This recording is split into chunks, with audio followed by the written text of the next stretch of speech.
Welcome to Season 3 of the Yoga Therapy Hour podcast. My name is Amy Wheeler, and I'm your host. We are so happy to tell you all that's happening in the world of yoga therapy, and we love to find guests from all over the world so that we can share and learn and grow together. Some of the things that are happening in Season 3 that we find so exciting is that not only are we continuing with the free gift that we are giving out every single week in Season 2, and you can see more about that in the show notes.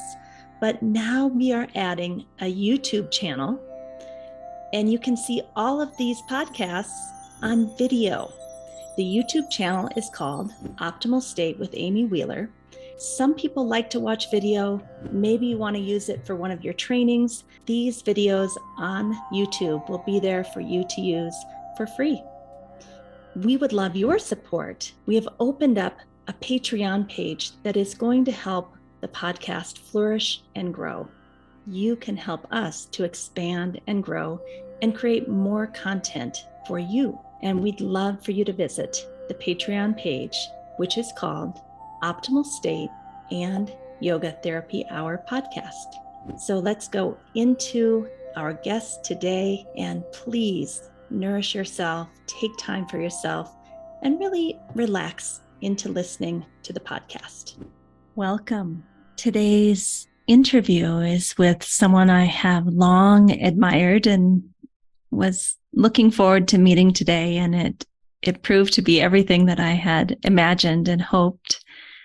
And that is with Acharya Shunya, who is the first woman in her Vedic lineage from India to be chosen by her grandfather to lead the lineage going forward. And I was kind of stunned during the interview at the suffering that she has endured throughout her life on many levels, and how she has basically used that suffering to become more sovereign, to know who she is, to know why she's here, to take that suffering and allow it to be transformed into feminine empowerment, to work to uproot the patriarchy, both in men and women and non-binary people, and those patriarchal ideas. And I'm a little hesitant to say this, because I don't want to exclude anyone. But I also think it's very important to point out that when I began this podcast, it was in the service of women like Acharya Shunya that I wanted to bring our voices to the world. And of course, we've also had men on the podcast, but most of the men that we've had on the podcast have really embraced their feminine power, frankly. And so this was a big day for me to find such a sovereign woman, just completely grounded in her own being with no apology, not in a way that she is creating violence in the world or excluding people, just the opposite. But to have someone so embodied in her own sense of self with a capital S, knowing that she is here in the world for a reason, and she's here to help other women and people interested in feminine empowerment, help us come forward to do our work without apology in the world. So I have to tell you, this interview kind of rocked my world. I'm feeling a little bit tender and vulnerable after talking with her. I feel like I just want to go be quiet for the rest of the day and really take in what she talked about today, which is learning to respect yourself as a woman, learning to put yourself first when needed, learning to not allow anyone else to disrespect you. You have options. You have things that you can do when you're in those situations where you're feeling abandoned or disrespected or unheard. And the three goddesses that she talks about in her new book, roar like a goddess, they give us a lot of options to really embody our feminine power.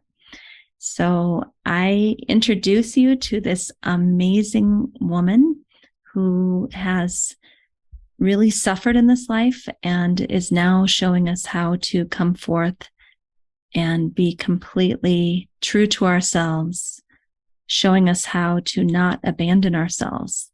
I think this is what I'm doing with a lot of the women I'm working with in yoga therapy. This is the work. So enjoy and let us know how you feel afterwards. Go to our Facebook page called the Yoga Therapy Hour Facebook group and join that group and give us some feedback. We love to hear what you're thinking about the different podcasts.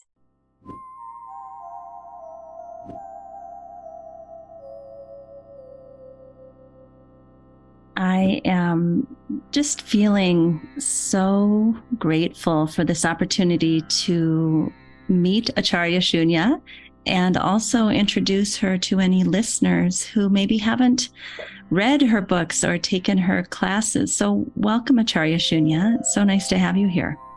Thank you, Amy. It's my pleasure to be here.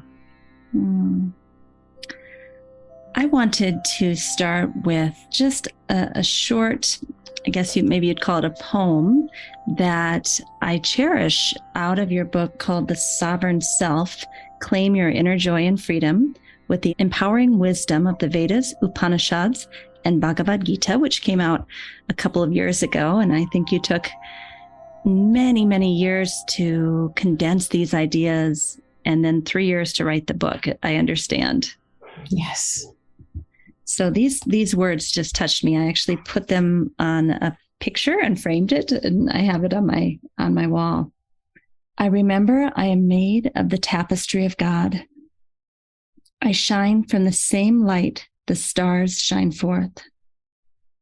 I am the softness and gentleness of the flowers.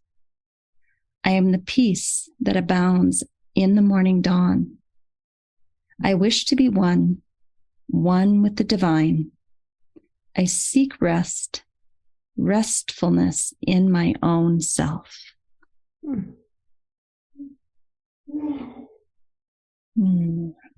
So I'm not sure where we should begin. We didn't make a big formal plan, but I'm really interested in the fact that you are the first woman in your lineage. And I think this lineage goes back, how many? Almost 1,000 years? 2,000. We go back to the Vedas. 2,000 years. I'm pulling up your website for people to see. We have both a visual version of the podcast on YouTube, and the website is www.acharyashunya.com. And then we also have the audio version. So please tell me, Shunya, about being the first feminine leader of an unbroken wisdom lineage from India. I'm just in awe. When you're a child, you don't know how you're different. But how you're meant to be different to serve humanity and to evolve in consciousness is already pre-planned by a divine greatness, a divine intelligence. Perhaps that is why, Amy, I was born in this illustrious family. And my grandfather, great-grandfather, my father, these are all very well-known personalities in India and going back further. My great-grandfather composed the Adi Bhagavad Gita, which is an 84-verse version of the Gita, which is considered by many as the original Gita. Adi means the original. It was based upon palm leaf manuscripts found in India and the Bali Islands, and also on copper plates. And so my great-grandfather, Bade Baba Shanti Prakash, was asked to edit and present it to the world because he was such a great Sanskrit scholar. My grandfather addressed thousands and thousands of people in satsang or spiritual discourse daily. My father, who is not here, on this website, but because he's alive and well in his 90s, but he's a scholar of dharma, a playwright, an opinion maker, and he has been awarded with the highest civilian awards in India for his literary contribution, which is taking more and more people towards the light of truth, not religion per se, but to the light of truth. I am their daughter. And I was chosen when I was very young, at the age of 9, by my grandfather, the head of the lineage, to be the next lineage head. And everybody kept quiet. They thought maybe I'm his, favorite grandchild. But he knew that one day I'll be conversing with you and sharing this story. Because amongst a gaggle full of a sister, a couple of male cousins, his disciples who were all male, I was chosen. Can I interrupt? I'm just so curious. This age 9, did they tell you? Did you? You probably couldn't understand, but were you aware that you were chosen? Yes, because I went through a ceremony. But I didn't know what chosen means. Mm. Oh, you felt important. I didn't know what it means. And then life was back to normal, and I went to regular school and studied Shakespeare and biology and organic chemistry and algebra. And I went to the Vedic school of my grandfather, the Gurukulam, where I studied the Vedic teachings, Ayurveda, yoga, Advaita from the Upanishads. And then we were believers of the God in any form, feminine, masculine, mixed gender, and ultimately formless and boundless consciousness. But we had temple of Shiva and Devi, God the goddess, in our own home. It still exists, my home, in ancient India, in the holy city of Ayodhya. And so I grew up like loving the goddess and Lord Shiva. And this all became part of my life until I got married. The marriage fell apart. It was a big, shameful thing to happen to a woman in India in the 90s, 80s, and then that too to a spiritual teacher. She should know better.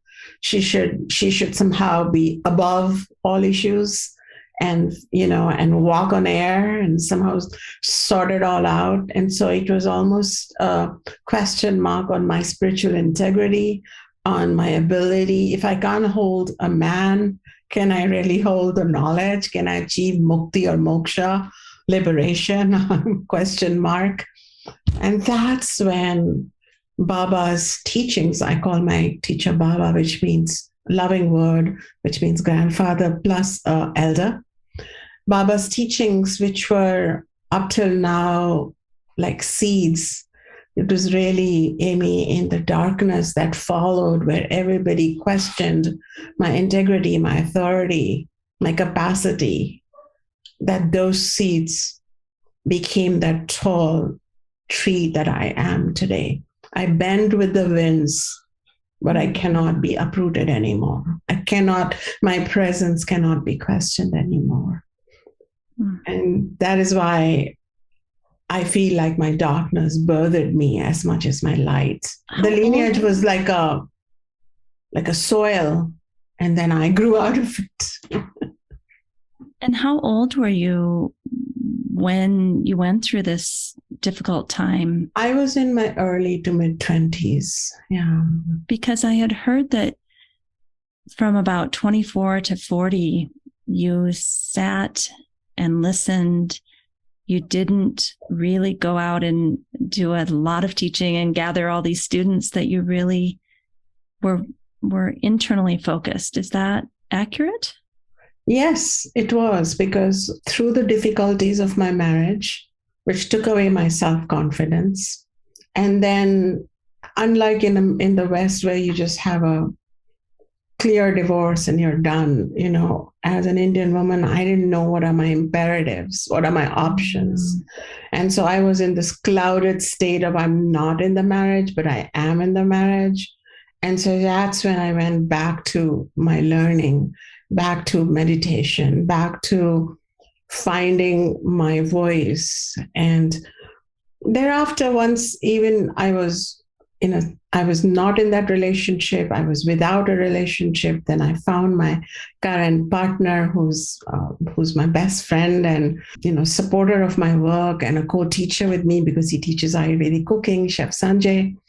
My life changed, and I had all this support from a partner that I had deserved from day one. I was getting many years later, but I didn't still go back there and begin teaching because what had come up for me had to be addressed. And the teachings that Baba gave me of being sovereign was not about just a declaration. It was about an inner experience. Today, I feel sovereign. That is why I can write the book, Sovereign Self, and I can talk about it. And I can be unapologetic about the time when I was non-sovereign, because now I can be so kind towards that part of me, because I know it was not all of me. But back then I was still muddled. And one thing that people from the tradition do is we don't go out there quickly to, fashion ourselves as teachers. Students find us. The world opens the doors for you to become a teacher. And it just so happened that around my age 40, people started asking me, like, again and again, when are you teaching? I heard you for 5 minutes talk to someone in the gallery there, and I want to study with you. Like, things like that started happening. Or I met you in the bookshop and you just looked at me and I knew you're my teacher. Please teach me. These people are still with me learning. Wow. And then I knew that, I've ripened. And I've ripened on the tree of my lineage to become a fruit and lay more, to become a forest down the road with my seeds. And really, it just happened that way, in a very organic, kind of slow way, Amy. That's so beautiful. I think it's so different than most of the teachers of yoga, sadly, that it's almost like a rock star status. And there's a lot of rajas in the mind to keep the wheel going and pushing students through the system. It just sounds so different. It sounds like you did your work, and at some point, as you said, that the students arrived. Yeah, if you remember in Sovereign Self, I've talked about if you carry your dharma, then the dharma carries you at some point. So I was doing the work within me, and then the work began to carry me. Yeah, there's a satisfaction, there's a wholeness there, there's a quietness there. And I don't know if I'm a rock star, if I'm ever going to be one, but I think I feel quite filled with, peace and joy. I feel like a rock star inside me. Yeah. Which I didn't feel a long time ago when I went through all the challenges and I lost my way. And yeah. Your lineage must be quite progressive. Number one, to choose you. And then number two, to stand by you and continue to support you as the leader of the tradition through this difficult time. Would you say it's a very progressive lineage? I would say so. Especially my great-grandfather began opening his satsangs to women. So we have a rare photo of women sitting in the satsang. But my great-grandfather was giving a satsang by the riverbank, but they were sitting like huddled up separately, By the time it was my grandfather's turn, but my great-grandfather did something. I'm very proud of him. He allowed for some students of the lower caste to join the Gurukulam, even if because they were so talented and so dedicated. And that kind of brought some furrowed brows towards our lineage and some criticism. But these were male students, not females. Females were allowed to view these teachings from a distance. But then when my grandfather came along, was it 1965, he had already opened the Atma Vidya Sadan, which openly accepted male and female children to study, as well as children of different castes. And in his satsangs, for the first time, I saw non-Indians sitting there, and I was like just looking at them because they look different from me. Little did I know that our hearts are the same, and then I discovered that. So by the time my grandfather came along, he was already very progressive, and he really lived. Both my teachers and my father really lived the teachings of oneness and equality. And I remember this Australian student who stayed with us for a long time, like maybe 3 weeks. She stayed in the outer rooms of our big house, and she was helping my grandmother and mother cook, and she was like a daughter of the family, and then she played with us. That's when I started becoming familiar with that Vasudeva Kutumbakam, the world is one family. I saw it happen with me. I also saw that there were people from different religions who would sometimes come for a discourse or be invited to listen to my grandfather's, my teacher's non-dual Advaita discourse. The truth that ekam sattve prahabahuda vadanti, all religions lead to that one truth. Now, this was like I was seeing it. It was not just a talk, a discussion, and then we become all closed within us. We were living that truth. So by the time I grew up, the progressive spirit was what I was carrying, what I'd inherited. And my family, because what happened was, Amy, that I lost the women in my life. My grandmother, my mother, my only sister, all died early for various reasons. So I kind of grew up with the men. And the men that I grew up with had large hearts, but they were not that communicative on emotional matters. So when I was alone and struggling, I had progressive subspace, but I didn't have the emotional nurturing around it. But it was not cruel either. It was just like the way sometimes a lot of women would say, I wish my man would just talk to me and not just make me a cup of coffee. They just talk to me. The love language of the love communication. The woman language. In India, when a woman is scared in the villages, she goes to a woman's circle, and it brings tears to my eyes. And she sits in the center and she cries, and all the women huddle around her and cry. They just cry together. And it's so healing. And I think I needed that. So what I did was, then on the world stage, I cry, I laugh, and I create a huddle circle where we can be in grief and in transcendence of that grief together. I can bring my lineage and its beauty, because it is my grandfather, it is my great-grandfather, it is my father who told me that, Shunya, you may be broken, but you're invincible. You may be caught up in your shadow, but you have so much light you can't even imagine. And they kept that light on for me. And whenever they looked at me, they never saw me like, oh, she fell down. They always saw me as, wow, what are you going to do next in the world?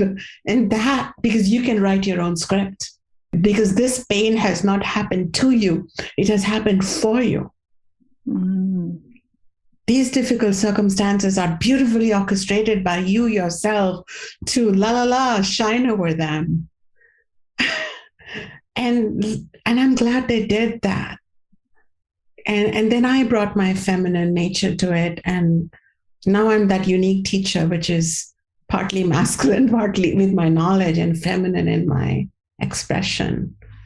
You might have seen that in Sovereign. Yes. A beautiful marriage of the two. And I can't help but wonder, it sounds like you had support within your own family and lineage, but what about the patriarchy in the rest of India?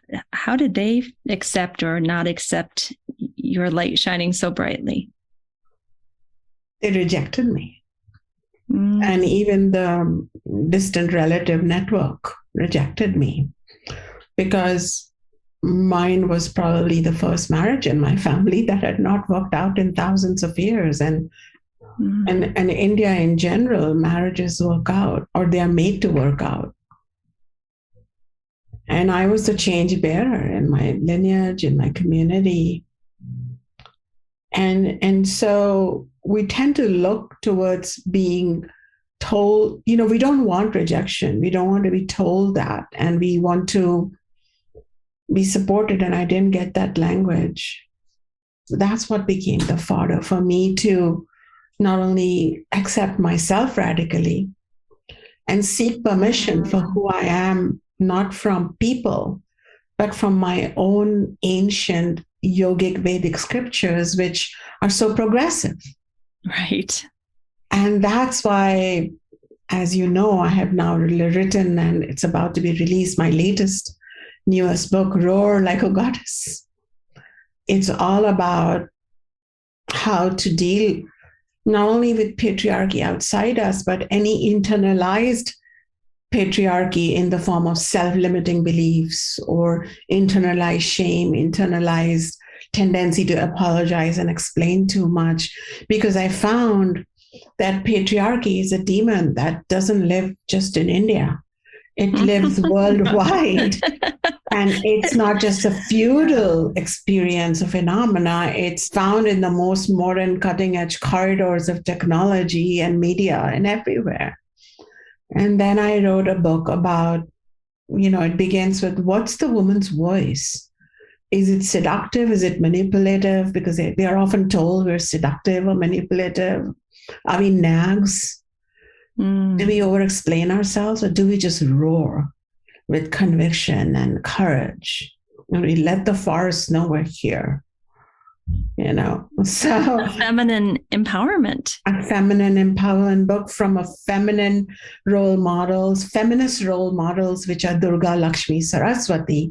So that explains why I roar like a goddess, because when I went back into their mythology, because I'm a scriptural nerd and I go into each word of those scriptures, not just on what people are telling other people, which are more patriarchal versions of the stories, but you actually go into the Devi Mahatmya, you go into the Devi Upanishad, you go there and you find that, oh my God, these women are bold and empowered, and they're so comfortable with their feminine side, their beauty, their sexuality, and at the same time they're empowered and equal. And then you go into the Vedic society, which gave birth to yoga, Ayurveda, Advaita, and these traditions. And the Vedic society says, even for God, there is a verse which I quote in my book, which says how consciousness is God, and consciousness becomes in whatever body it goes into, male, female, transgender, mixed gender, but God remains God. Conscious remains consciousness. So it's such a big shout out for equality amongst all binary and non-binary genders.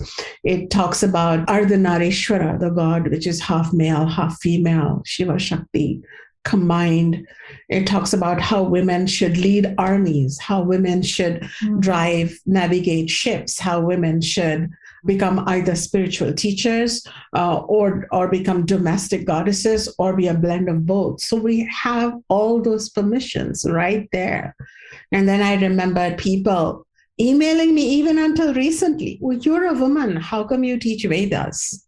This belongs to the males. Or how come we have no books authored by yoginis in the ancient time, and they forget that, Yajnavalkya's wife was a co-author of Yoga Yajnavalkya, or Maitri was, co-teaching with her partner. So if you choose a narrative that is purely masculine mindset, androcentric, that's fine. But there's strong, bold feminine teachers, feminine goddesses, feminine heroines, like who went to war, like Lakshmi Bai and countless others, who we can't forget. And then I looked at the world culture and I found what are known as the badass, I'm quoting an article on badass Mongoloid women, or badass African women. And these were ancient women whose remains or anthropological information is available of how they were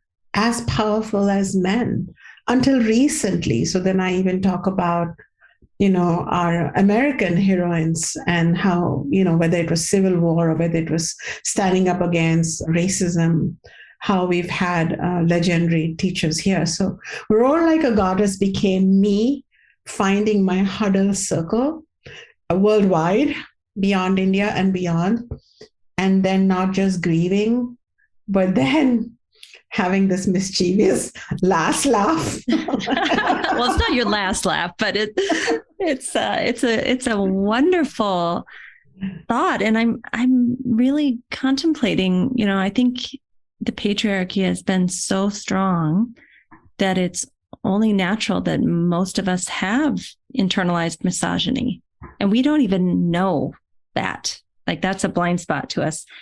How do we find that within ourselves and root it out? Yeah. So, example, it's a great question. Nobody has asked me that. And I think this takes my discussion further. I should write a blog on this also, because often we don't know. We don't know. And that's part of the conditioning. Right? We don't know. Because when I came from a progressive family full of great ideas, I didn't know how vulnerable and susceptible I was until I met people in the family of my marriage where I walked into, who attacked me left, right, and center, to know that how weak I was. So I wish I had had a checklist before choosing a partner or before getting married, before saying yes, even to an arranged marriage, whatever. So if I look at three bold archetypes, let's look at Durga. Our quick check-in if I am roaring like Durga or not is that Durga knew she was not unafraid to express her anger or own it. And I talk in my book about unconscious anger, which is really just entitled foolishness.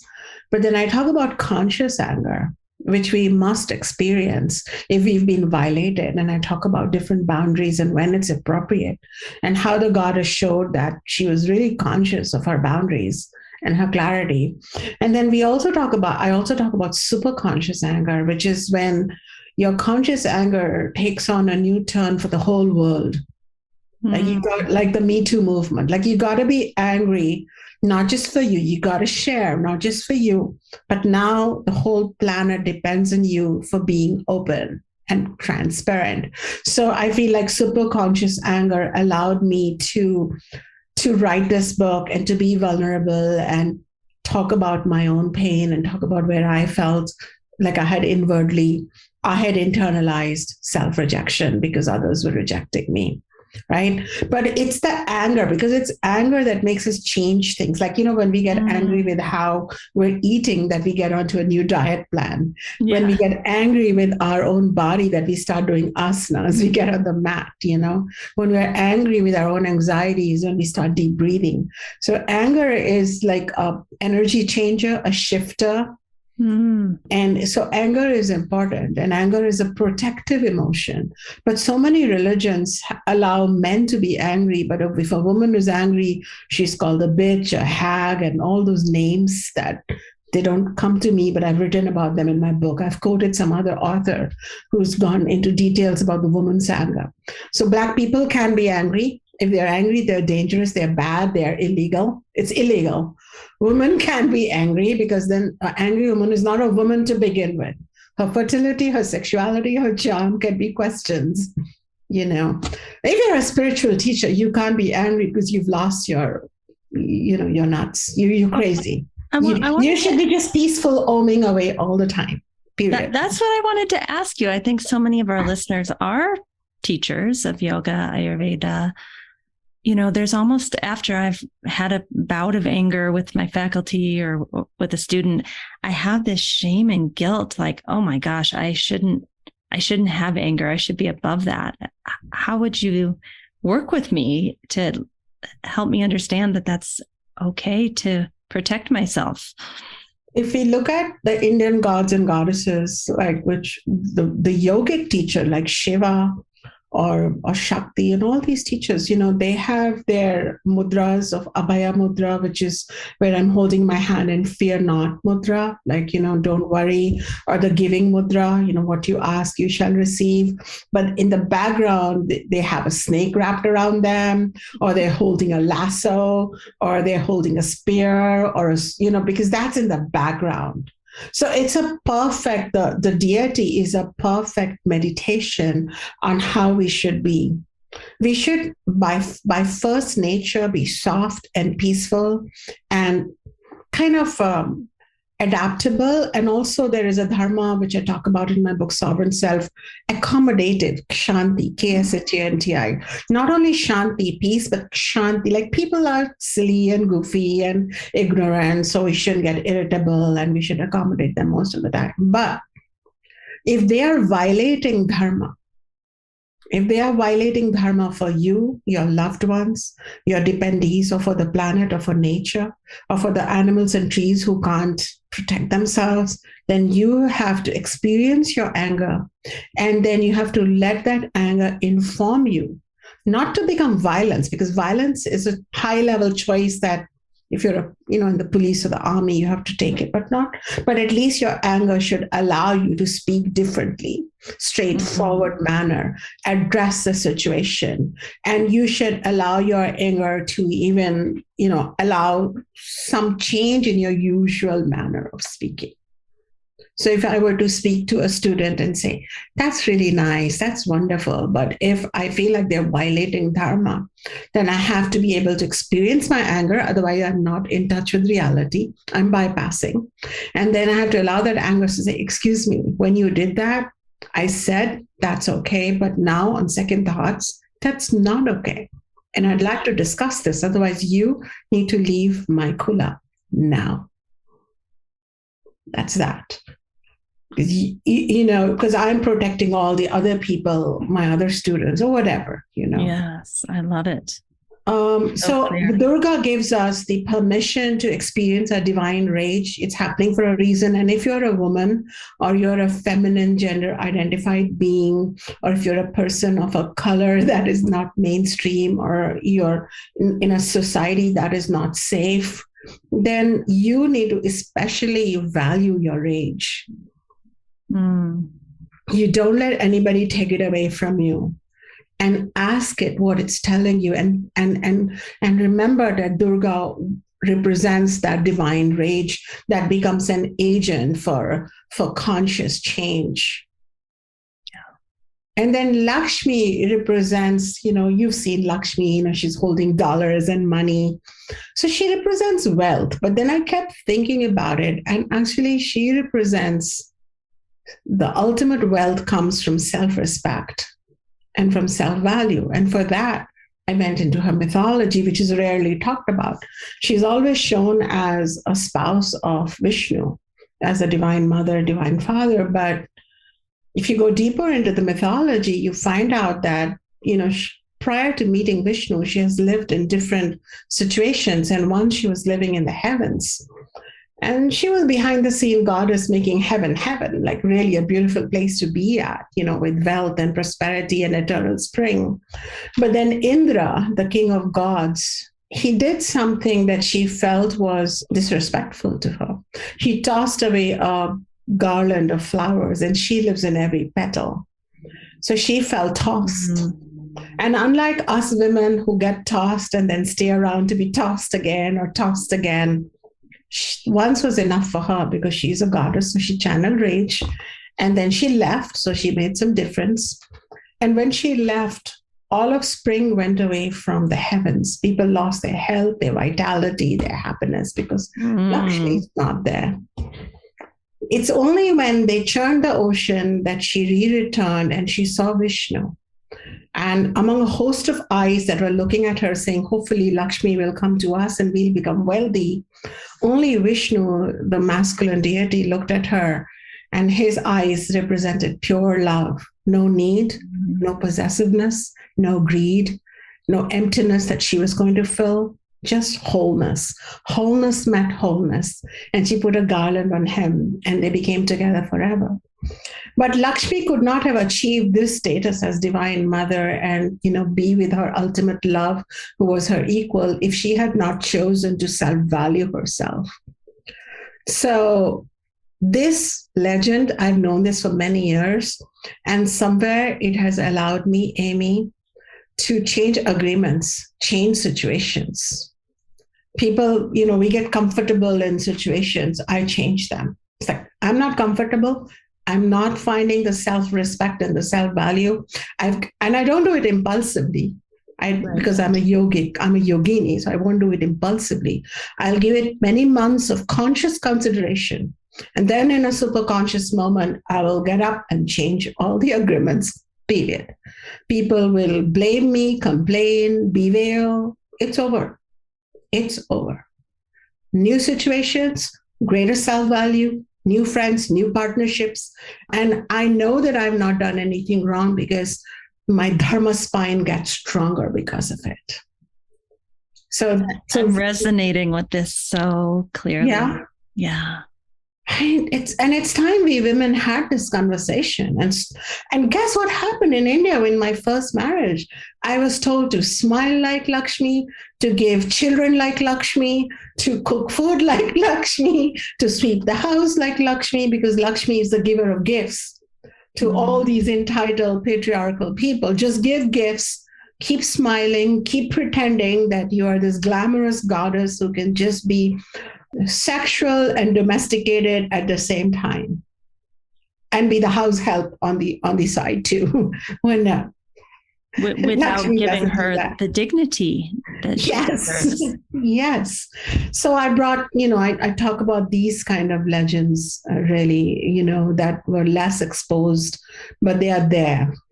But so for you, you asked, how can we know if we are internalizing misogyny or not? Well, are you self-valuing yourself? And how many times have you forgiven someone, and is your forgiveness easy? And then in the Lakshmi section, I talk about things like, yes, it's good to be content. And, women's nature is to be content because we are child bearers. But is your contentment containment now? Have you become contained because of society's conditioning? Yes, it's good to be generous. And I talk about how the Vedas talk about unconditional generosity. But then I also quote Bhagavad Gita, which talks about the right kind of generosity versus the foolish kind of generosity.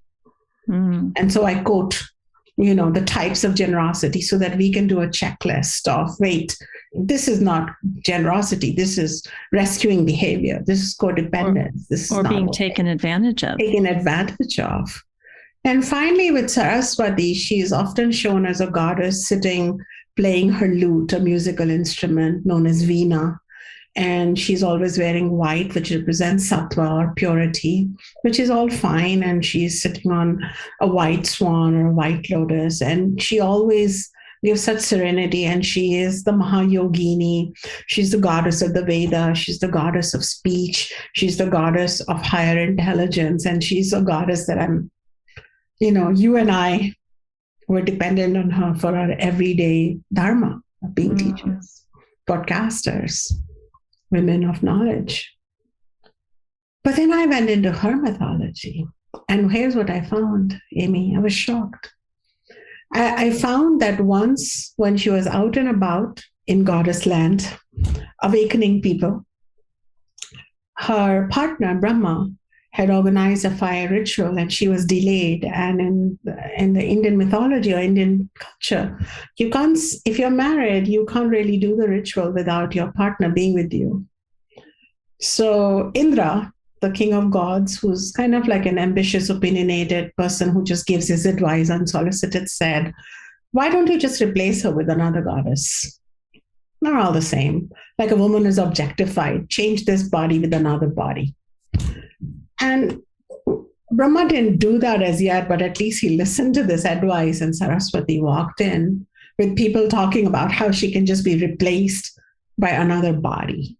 She didn't lose it externally. She was very peaceful, but in a very peaceful way, she said, you cannot replace me, and I am offended, and I'm not going to be part of this ritual. And she left. She stayed in the marriage. So I kind of feel like it's like this open-ended marriage. But Saraswati does her own thing. So to me, it's about if you're in a marriage, whether it's of equals, like Lakshmi is with Vishnu, or not, if you're in any partnership where it's a creative partnership, Brahma is the creator and she's his muse, that's fine. They're together, but she does her own things. And I write in a funny way about how Saraswati is never seen on goddess baby showers and engagements, and they're never seen as a couple. She's like really doing her own thing, and that's why she's playing her music. And I really feel that's the kind of partnership I enjoy with my partner. Even though my partner, my husband, has not done what Brahma did to her, like try to replace her. But, he's a chef and he's cooking or enjoying something, and I'm writing my book or I'm meditating. Like we're doing different things in the same household. So when we meet from our happiness, our fullness, but not from this need to change each other's, profession. And as a woman, I don't cook, and my husband is the main person who cooks in our home, which is quite routine. But I've still heard women picking those extra tabs. They do all the work outside, then they come home, then they cook, and they pick up more after their children or their partner. Well, Saraswati archetype then means really honing into your swadharma or your propensity. I'm a spiritual teacher. The whole universe co-conspired to make me a spiritual teacher. Well, that's going to get my maximum attention more than my marriage or my in-laws or my neighbors or a cocktail party invitation from, someone 5 streets down the road. That's not what I do. While being in the world, in the society, in a marriage, in a conventional setup. Does that, Amy, make sense? I love that. And I just have one question. Do you think Saraswati took that pain of abandonment with her and kind of transformed it into wisdom? Or yes. Okay. So she faced her trauma, but she didn't do it by falling apart. This is where she used knowledge. I talk in the book about how she faced her trauma. She faced her abandonment, but then she left. And then what did she do when she's playing the music? She's really flowing love towards herself. And that's where in the book, Roar Like a Goddess, I talk about how I had abandoned a part of me, the divorced part of me, the rejected 20-something part of me, the failed part of me. I didn't consciously abandon her, but you kind of move on in life. So then in the book, I brought her out and she comes out of me with dark circles and she's all withered and rejected. And then I hold her and I bring her as much respect as a 55-year-old celebrated author and teacher is getting. So I bring her out. So when she's playing her music, it's not just the Saraswati we see, but the rejected part of her is right there. She is representing radical self-acceptance and self-love and using higher knowledge to remember that she is more than just a spurned wife. Yeah, it makes me think like she has defined who she is from the inside out. Those are the words. She has defined, and she didn't even leave the partnership. That's all. I find that too fascinating. It's like how you could be in a partnership, personal or professional, where some things are working and some things are not. So she kind of made it work for her. Yeah. What works for her. She could negotiate. I think a lot of women that I work with in yoga therapy, they're somewhere between Lakshmi just saying, well, I'm out of here, versus Saraswati, like, well, could I stay and have financial security, but mainly get my emotional needs met for my children and my women friends and family? It's they're really teetering back and forth. And there's the Durga anger. Yeah. But but now they can stay in a situation. But the next level invitation is don't teeter back and forth. Play your music. Have some fun. Let's make it conscious that you may not get the perfect partner, Like Brahma was, is a male god, deity in Hinduism. So it's not like he was an evil character, but it's like how even good men can sometimes get influenced when they're all drinking together. When all the boys are drinking, then they think of or something. the boys' club at work. The boys' club at work, and then they crack some jokes, or they say things that are not exactly something respectful. So it's not like Brahma was thinking of replacing Saraswati, but he had guests who were suggesting to him brazenly to do that. I just have to stop there for a minute, because I've been in this situation professionally where there are men being very disrespectful to me as a 50-year-old woman who's been a college professor for 25 years. Like, I'm not a little girl, but the men in the group are acting like I am. And I even feel a little bit not so happy with the men watching it happen. Even though maybe they didn't say anything, they allowed it to happen. They allowed the sexual harassment. They allowed the disrespect. Yeah. And I don't really have time anymore for that. I don't know. Yeah, absolutely. I think Time's Up is another hashtag movement going on. And this is the passive supporters of patriarchy, men and women too, who don't speak up.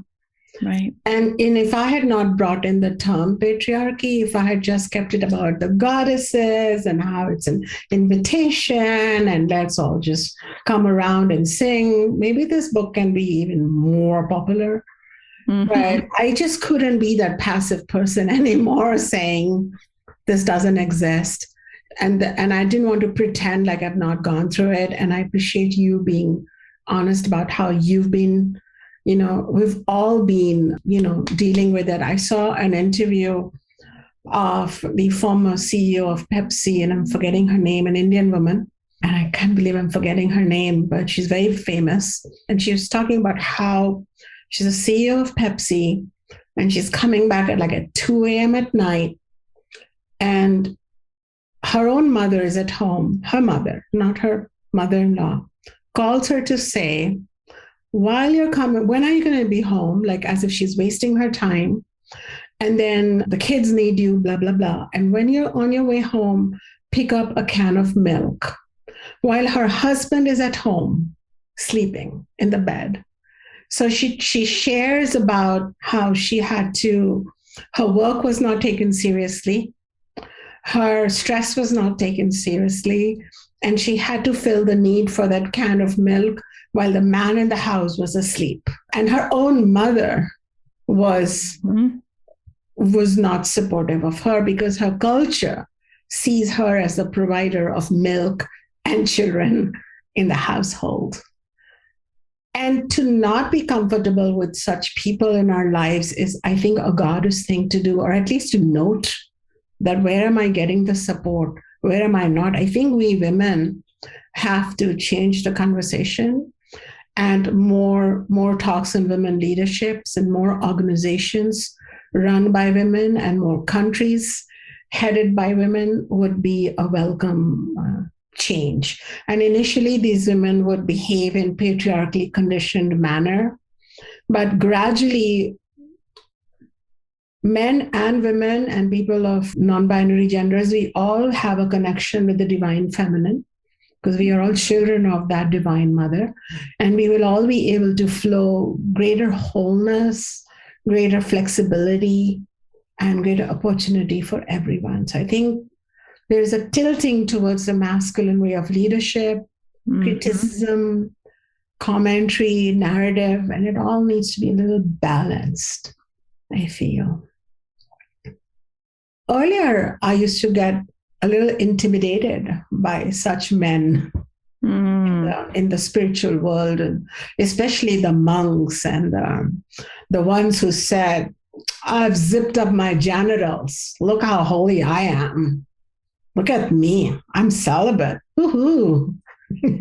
Now I'm like, you have a problem. Do you say that? The Vedas don't ask you to be celibate. It's a total choice. You're just trying to show off, and then we all know how that goes, right? So Now Are I'm you like, are you outspoken if you see an injustice or someone not respecting you? Do you speak up in the moment? if somebody's not respecting me or someone in front of me, I will speak up. I will not scream, but I will scream if I have to. But I will speak up. I will call it out. And I used to not. It has been a training. It has been the superconscious anger and conscious anger that I have been doing. And, I talk about how anger informs you. And then what you do with it is a second choice. So it's not like I'll pick up a rock and hit someone. What I do with it is I choose to call out. I may do it in that moment, or I might do it half hour later, or I might send an email. Mm-hmm. But I will take action. Otherwise, I cannot roar. My roar will be damaged. And I have worked all my life to reclaim my roar. And then when I say it, because I'm a female and I'm a healthy, functional female, I will say it in my feminine way. I won't pretend to be neutral. Like, I really respect my emotions, Amy. I might have tears in my eyes. My voice might be shaky, but I will say it. It's getting less shaky with practice. Yeah. Yeah, I had a moment this week where I needed to speak my truth and my voice shook the whole conversation. And I was a little embarrassed, but I thought in the past, I wouldn't have spoken my truth. So this is a step towards huge sovereignty. Huge. I must applaud you. I've had really shaky conversations, but they have taken me very far. So, yeah. Well, let's pull up your new book, which is on pre-order right now, called Roar Like a Goddess. When is it going to come out? It's coming out on September 6th. And very excited about it. Well, I, for one, am getting off this call and ordering it. Where can we order it from? Everywhere people order books, Barnes and Nobles, Amazon, Indie Books, Bookshop, Sounds True Itself. And I wanted to share that when you order this book, Amy, I hope you order the audio book too. Because when I recorded the audio book, it was unhinged. Like my publisher, Sounds True, and their audio team allowed me to just speak off the cuff. And I want to share this with you, and it may sound a little strange, but I felt like the goddesses were present. And sometimes I would have tears running down me. And I spoke so in connection with that truth. And then I found that there were these two male recording artists. And when I was crying, they were crying. When I was raging, they were raging. So we had quite an experience, quite a dance creating that.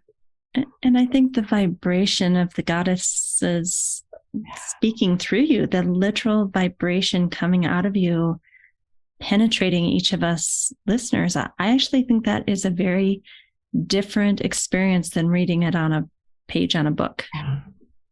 Yeah, like reading it is helpful because we want to make notes and, make our own thing. But then listening would be like awakening that goddess, because that power, that Shakti dwells within each one of us. And it is said in our tradition that she gets awakened by storytelling and by teachers who are communing with the goddess. So I heard it through storytelling from the village bard or my mother telling me the stories, and now I tell the stories. Yeah. Something shifts for us because mythology is an eternal story in our collective unconsciousness. And when that is awakened, what awakens with us is all the symbolism and deep knowledge encoded in those stories.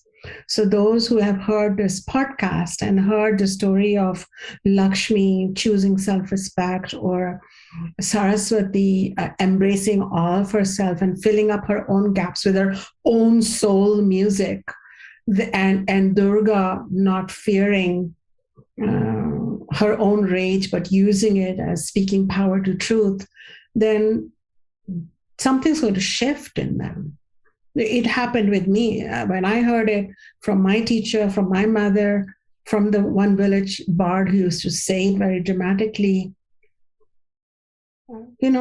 my DNA changed. It's just that. Your epigenetics, little switches started to flip. Mm-hmm.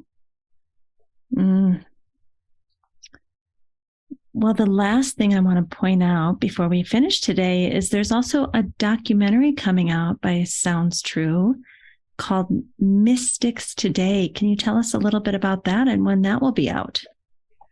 Not exactly sure when that will be out, but probably sometime in September, October, November timeframe. Mm-hmm. But this is a documentary in which Tammy Simon, the legendary publisher and host of Insights at the Edge podcast, sits down and talks to 6 spiritual teachers who she has found in her 45 plus year of career as the mystics of today, the teachers of today, who are going to make a difference. And I was happily surprised and remembered how Baba had said I would make a difference when Tammy said she would like to fly over to where I live in San Francisco Bay Area and come and spend a whole couple of days with me recording my teachings on sovereign self and the goddess and featuring me as a mystic. And so the episode is called Roar Like a Goddess. And the best way to be in touch about this is to sign up with Sounds True also. So you get their newsletters and stuff. You'll be informed of it. Yeah. And if anyone wants to study with you, are there any programs coming up soon? I see you have a Timeless Vedic Wisdom. I have a wisdom school. And if you go on the website and you go to the study tab, it will lead you to that. I have also founded a different foundation, more technologically enabled, called the Awakened Self Foundation, where I live stream courses, where my team live streams courses and webinars and retreats. And now we have students worldwide who are studying the deep, deep Ayurveda with me from the scriptures, from the tradition. And then I teach some yoga philosophy. And there is a teaching of yoga for Atma Bodha, for self-realization, that my Guru Baba has given me. But Amy, I've not had the time as yet to bring it out in the world in a formal sense. Maybe at a separate time, I'd like to converse with you and seek your help. Just so busy with so many things. But in the future, I would like to bring that very deep, slow, deeply spiritual yoga teachings from Baba to my students. I would love to support you in that birth. It seems that there's so much Shakti packed into one little body of yours, and it's going to take decades for the different parts of you to emerge. Yeah, Baba planted some awesome, like super productive seeds in me, like of Ayurveda, so much Ayurveda, ecology of Ayurveda, clinical medicine of Ayurveda, philosophy of Ayurveda, history of Ayurveda. I have a half-written book on that. Spirituality, the Adhyatma of Ayurveda, the gods, the 7 gods of Ayurveda. I have half-written books on it. Now, it's too much. It takes a whole lifetime to do that. Then if you go to yoga, then yoga philosophies of Yajnavalkya, of Patanjali, of the Bhagavad Gita, then Baba's yoga for Atma Bodha. It's like, wow. Then Advaita, all the Upanishads, Bhagavad Gita, then the divine feminine. So what I did, Amy, was I decided to be sovereign and Saraswati-like in it. I said, I'm not going to control all of this. The right people will come in my life, the right opportunities. I just write, show up, teach the students who come in my life. Some of them are beginners, some of them are celebrated teachers. They come and learn, and we have a beautiful, honoring relationship. And all is well, because I don't live with an ambition to be the guru of the world. I am a roaring goddess, and I sometimes enjoy gardening, walking my dog, cooking something with my husband. Yeah. So I think it's meant to be. It's so clear that you are part of a householder lineage as well as a spiritual teacher. Yeah. Yes, that is part of my family. We are known as Grahastha Sadhu. Sadhu means one who has a samadhi. Sama means balanced or sublime. transcendental the mind. And grahastha means one who is a householder, who's paying the bills and taking the dog for a walk and taking out the trash. And it keeps life very balanced. I personally feel that if you are a grahastha sadhu, and you need not be married to be a grahastha sadhu, if you live in the world, if you're paying your taxes, if you have neighbors, you are a grahastha sadhu. And the true monastic tradition doesn't happen by establishing ashrams and living in them as a monastic person. If you're a true monastic person, we should know about you. You shouldn't have a website. Right. If you're a true monastic person, then you should disappear in the Himalayas or in your forest or in your cottage or in your home and be inside you. Yeah. So really, we are all grahastha sadhus. Some expect, some acknowledge it, and the others kind of put some coating on it to say, well, I live in an ashram, so I'm different. Yeah. But an ashram is like any other household. Yeah. So, Acharya Shunya, I'm wondering if we could just finish with a moment of silence and listening and see if there's any last word that any of the goddesses would like to share as we close today. Could we do that? I'd like that.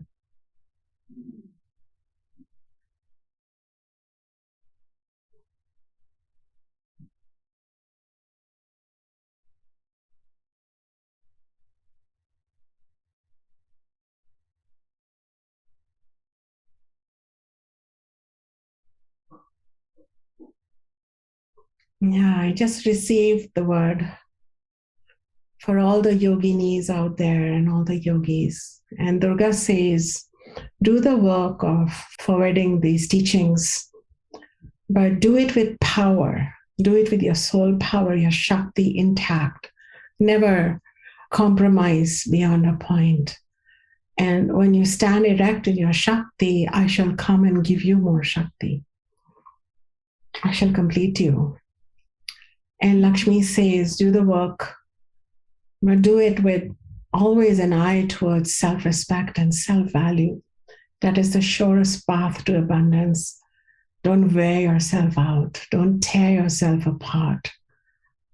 The abundance comes from this, the seed of self-love and respecting your own physical and emotional boundaries. And finally, Ma Saraswati says to all our listeners, the world shall never fulfill you. The world is a mirage.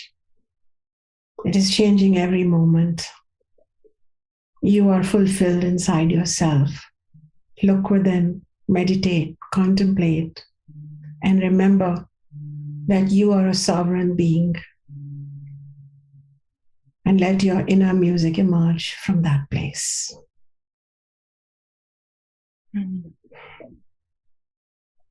Thank you. Thank you so much, Acharya Shunya. I want to thank Acharya Shunya for coming with her whole heart today and just showing up authentically, showing us what a strong woman looks like mentally, emotionally, physically, spiritually. A woman who's willing to get quiet and listen within and be self-determined through her own dharma. After Acharya Shunya and I finished our conversation, we both admitted to each other that being in this world of yoga where there's a constant hamster wheel of create a program, get people interested, certify people, those people take your 20, 30, 40 years of wisdom and recreate it as their own. Then you're on to the next thing, the next book, you're marketing again. Like, it's exhausting. And we admitted to each other that won't it be nice when we can just be quiet and be with the teachings, period. Just study ourselves and let the teachings live through us without this constant pressure cooker that the yoga world has become? And what would that look like? How can we sustain ourselves if we're not on the flywheel? So this is something I'd like to leave all of you with. I know so many of you have contemplated this in your own life. You came into yoga because it healed you. It made you feel happy and healthy and whole. And then you thought everyone needs to know about this. And then you got in the grinder and maybe even lost some of your own joy around the teachings while in this grinder. And I talk to people all the time that say, maybe I just need to stop this and go do something else. It's a lot. Or maybe I should just retire. And I can understand that. But I also think it's a very precious human life that we have. And we came to this place with these people. We're blessed with the teachings, and it's not actually an option to just say, I'm done. I'm gone. I don't want to do this.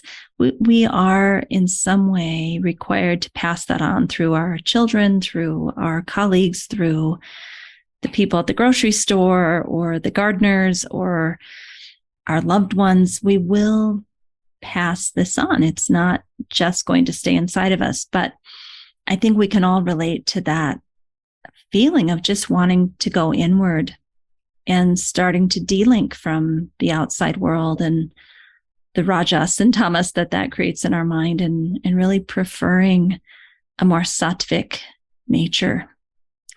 So I'll just leave you with that, reflecting on that for yourself, and what does it mean to you to be a yoga teacher, a yoga therapist, a yoga practitioner?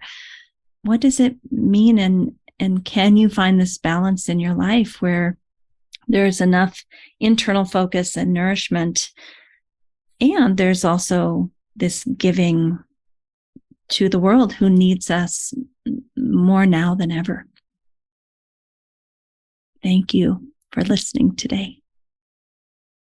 Please don't forget to sign up for our newsletter mailing list, where we give you a free gift every single week. It's usually something that the guest has been talking about, like a book chapter or an article or an infographic. Check out the show notes for that.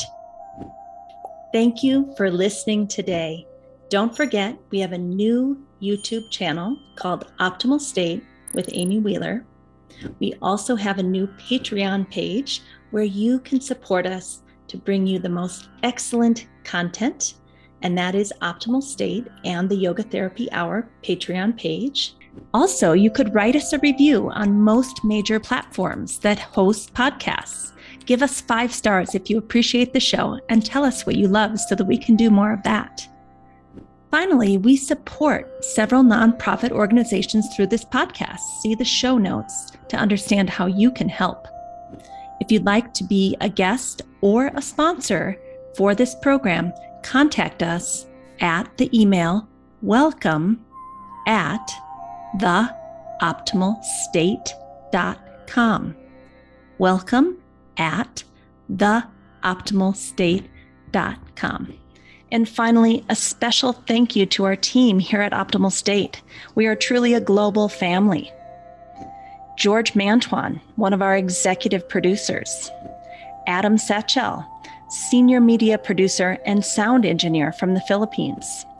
Krishna Panchal, a producer from Canada. Modupe Abdullahi, who does the show notes and is an editor for us from Nigeria. And Peter Morley, who wrote and produced the music for this show, who lives in Australia. Find more about Peter's work at www.zenmusic.biz. Thank you for listening. We'll see you next time.